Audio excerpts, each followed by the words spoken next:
Cześć, Bartek Urban, zapraszam do testu BMW X7. BMW X7 jest na rynku od 2018 roku i jest to największy SUV, jaki BMW kiedykolwiek zaprezentowało w swojej historii.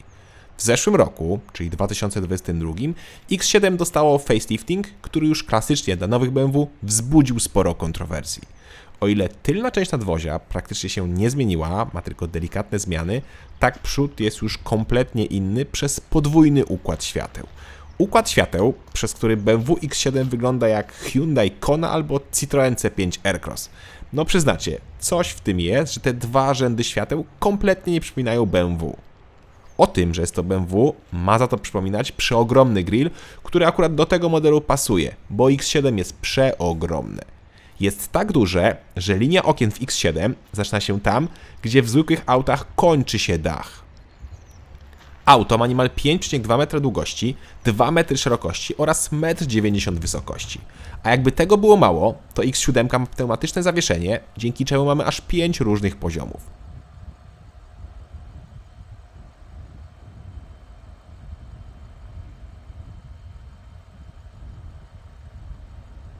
Pomiędzy skrajnymi położeniami jest 8 cm różnicy i to robi wrażenie. W ogóle mi najbardziej X7 podoba się, jak tak leży na ziemi. Początkowo, jak zobaczyłem odświeżone X7 na zdjęciach premierowych, to byłem mocnym przeciwnikiem tego nowego przodu. Uważałem, że X7 wygląda po prostu źle. Jak po raz pierwszy zobaczyłem X7 na żywo, no to wciąż uważałem, że jest źle, ale nie tak źle jak na zdjęciach. A po tygodniu z testowanym X7 uważam, że da się to przeżyć. Najlepiej X7 wygląda idealnie od przodu, zwłaszcza w pakiecie M jest mocno agresywnie. Jak patrzymy pod innym kątem, no to jest nieco dziwnie, ale mówię, da się do tego przyzwyczaić. Jest dużo ładniej niż nowa seria 7, czy modele iX lub M3 i M4 z tym wielkim bobrem. Aha, i grill ma podświetlenie, na szczęście nie jest aż tak wyraziste jak w nowej serii 7. Testowany egzemplarz to najmocniejsza odmiana M60i, której przed liftem nie było, przed liftem była wersja M50i. I to M60i to takie prawie X7M, ale o osiągach będzie później. Teraz jeszcze porozmawiajmy o wyglądzie.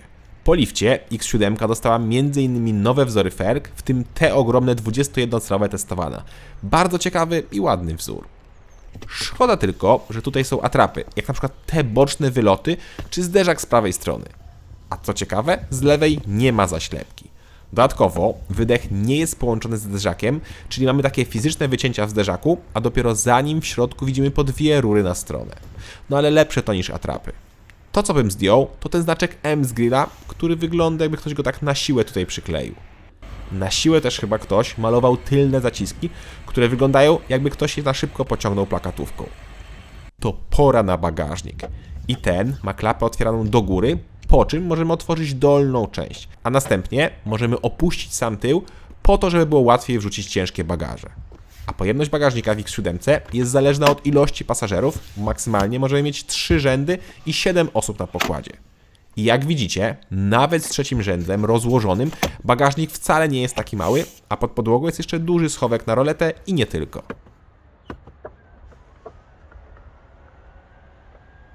Oczywiście dużo większy bagażnik jest jak położymy trzeci rząd, wtedy jest już tak głęboki kufer, że ciężko sięgnąć do końca. A jakby tego było mało, to można położyć jeszcze kolejny rząd i wtedy można tutaj spokojnie zamieszkać. Jak widzicie, wszystko składa i rozkłada się elektrycznie. Niestety, takie elektryczne rozkładanie ma swoje wady, bo żeby wejść na tył do tego trzeciego rzędu, trzeba czekać i czekać i czekać, aż fotel się łaskawie przesunie. Niby jest to około 10 sekund, no ale można już nieźle zmoknąć w tym czasie. A po zajęciu miejsca w trzecim rzędzie okazuje się, że wcale nie jest tam aż tak klaustrofobicznie.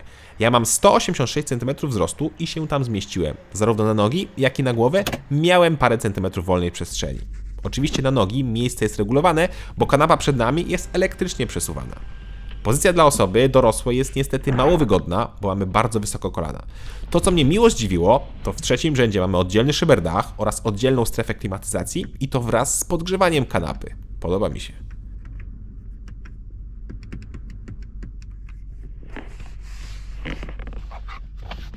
Ale oczywiście dużo bardziej podoba mi się w drugim rzędzie, który dzięki regulacji elektrycznej jest super wygodny i mamy super dużo miejsca. Mamy podłokietnik z miejscami na napoje, mamy oddzielne strefy klimatyzacji, złącza, gazetowniki, kolejne 2 szyberdachy, no jest tutaj chyba wszystko.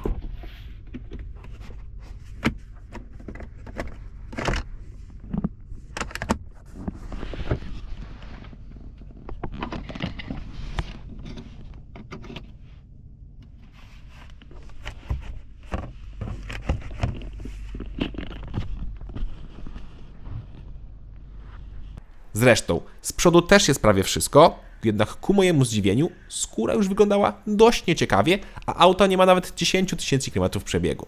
Sam fotel prezentuje się naprawdę godnie i jest bardzo wygodny. My siedzimy wysoko i mamy świetną widoczność.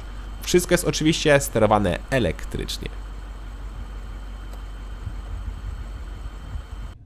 Deska rozdzielcza w nowym X7 przyszła dokładnie taki sam lifting jak w innych modelach, czyli teraz mamy jakby takie 2 ogromne tablety połączone w całość oraz zabrano nam fizyczne przyciski od klimatyzacji. Niestety teraz większość operacji klikamy na ekranach. I co gorsza, te ekrany w X7 schodzą minimalnie w stronę pasażera, czyli tak jakby w prawo jak siedzimy, co mnie osobiście nieco denerwowało. Ekrany za to mają świetną rozdzielczość i działają bardzo szybko, ale tak jak i w innych BMW, tak i tutaj, nie rozumiem tych kosmicznych czy tam komputerowych motywów zegarów. Powinien być do wyboru chociaż jeden klasyczny zegar. Multimedia mają świetną rozdzielczość i działają bardzo sprawnie i bardzo fajnie, że możemy sterować zarówno dotykiem, jak i tym pokrętłem. Multimedia wymagają tylko dużo nauki, bo na przykład jak wejdziemy w menu wszystkich aplikacji, to ciężko się tam połapać, gdzie co jest. No jest tego za dużo, no ale to kwestia nauki. Niestety, tak jak mówiłem, oddzielnego panelu od klimy już nie ma, teraz wszystko klikamy na tym wielkim tablecie. Swoją drogą, zobaczcie, jakie są fikuśne dzyndzle od sterowania kratkami od nawiewów. Drugi ciekawy akcent to listwa świetna przed pasażerem z logiem M na końcu, która robi wrażenie. Sprawdźmy więc, czy wykonanie i materiały też robią wrażenie.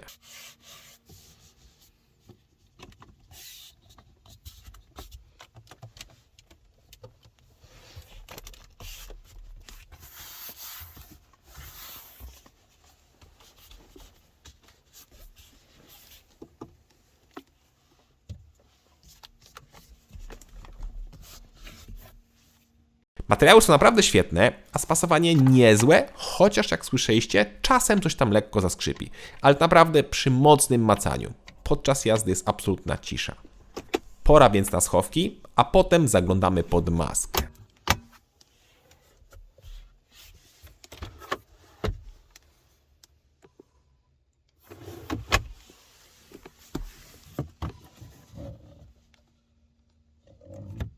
A pod maską po lifcie jedna zmiana. Otóż zniknęła wersja M50i, a zamiast niej mamy M60i. Niestety, to nie oznacza zmiany pojemności, ani mocy, czy nawet momentu obrotowego, to po prostu czysty marketing, żeby sobie podnieść ego, że ma się większego numerka w nazwie. Czyli pod maską wciąż mamy potężne 4,4 litrowe V8 biturbo o mocy 530 koni i momencie 750 Nm.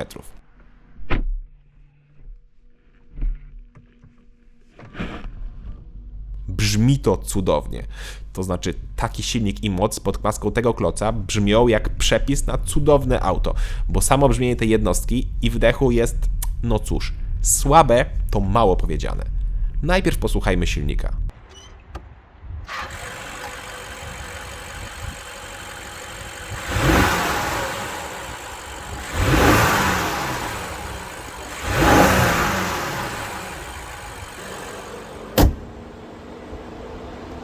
Cała buda lekko drży przy przekazówkach i słychać, że jest tam coś większego niż 2 litry pod maską, ale raczej nic szczególnego.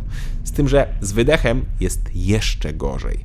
Jak mam być szczery, to na zewnątrz jest to chyba najgorzej brzmiące V8, jakie słyszałem. Zapraszam do odsłuchu.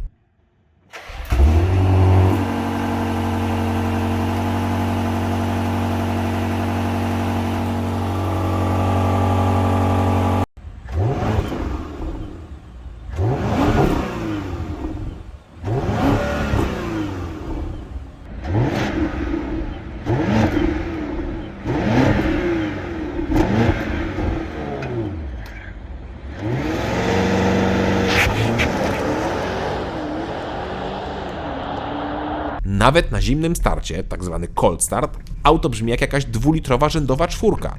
Ja wiem, że być może ludzie nie chcą, żeby auto darło się w niebogłosy, ale jakiś taki delikatny, basowy pomruk V8 byłby tutaj idealny. Zresztą w kabinie jest jeszcze gorzej, bo producent zamontował syntezator dźwięków, który powoduje, że X7 brzmi jak jakieś Atari.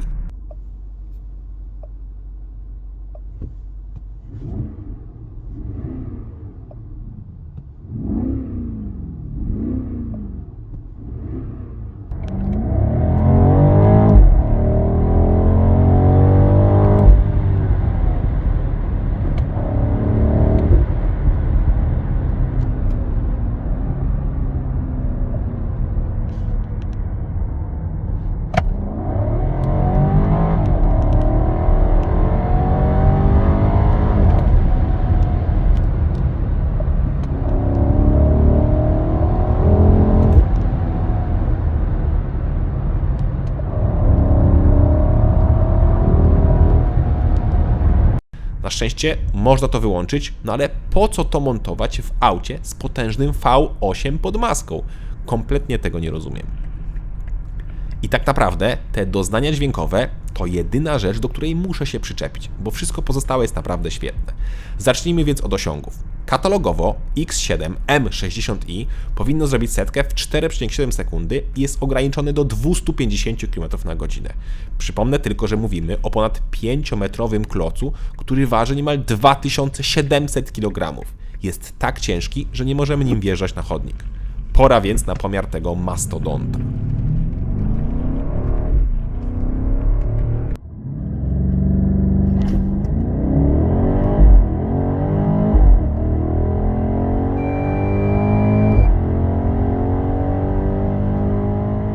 ,3 sekundy i to powtarzalne 4,3 sekundy.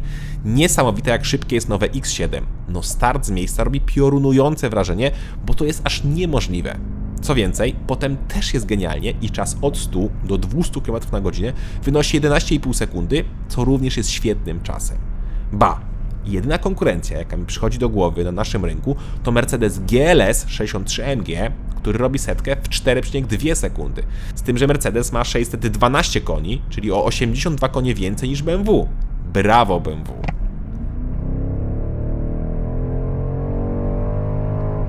Brawo też za skrzynię biegów, bo ta jest naprawdę dobrze zestopniowana i reaguje na gaz tak jak powinna. To znaczy w trybie Eco Pro jest super ospała, ale już kolejne tryby znacznie przyspieszają reakcję. A w trybie Sport skrzyni, to nawet jak jesteśmy w trybie Eco Pro silnika, powoduje, że reakcja jest bardzo szybka. Aha, i mamy też tryb Sprint, czyli nawet w najsłabszym trybie, po pociągnięciu łopatki dłużej, auto ustawia się w tryb bojowy i możemy bardzo szybko zaatakować.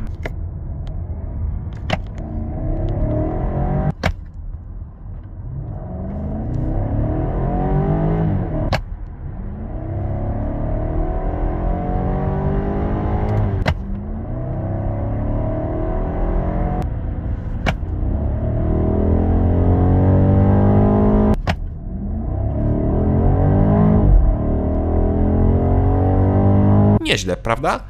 Niezłe jest też prowadzenie. Oczywiście, auto jest gigantyczne i trzeba się z tym liczyć, ale autem się bardzo prosto i przyjemnie jeździ, a jak trzeba, to można i pojechać szybciej.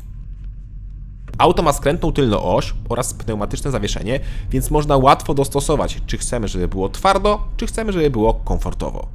Świetne jest też to, że auto ma miękką hybrydę, przez co start-stop działa niezauważalnie. Poważnie, niezauważalnie, to jest naprawdę piękne. Tak samo jak i piękne jest spalanie. W mieście minimum 17-18 litrów, a na trasie przy 90 jest około 9 litrów, przy 120 11, a przy 140 no dobijamy do 13,5-14 litrów. Chyba nikt z Was nie spodziewał się mniej, prawda? Bak paliwa ma 83 litry. A, i miło ze strony producenta, że przy wlewie do paliwa jest miejsce na wlew do LPG, czyli do podtlenku biedy. To w takim razie pora na cenę. Najtańsze BMW X7 to model z silnikiem 40i, czyli tak jak nazwa wskazuje, 3-litrowa rzędowa szóstka o mocy 381 koni i cena takiego X7 to minimum 485 tysięcy złotych. Jak dopłacimy 10 tysięcy złotych więcej, to dostajemy 3-litrowego turbodiesla o mocy 352 koni, a na szczycie jest testowane X7 M60i, czyli też tak jak nazwa wskazuje, 4,4-litrowe benzynowe podwójnie doładowany V8 o mocy 530 koni, którego cena zaczyna się od 640 tysięcy złotych. Mój egzemplarz miał kilka dodatków i kosztował 754 tysiące złotych. Myślicie, że dużo? No cóż, Mercedes GLS 63 AMG, który ma 612 koni i robi setkę tylko o 1/10 sekundy wolniej niż X7 M60i, kosztuje minimum 856 tysięcy złotych. Czyli podstawa jest o 215 tysięcy złotych droższa niż BMW M60i.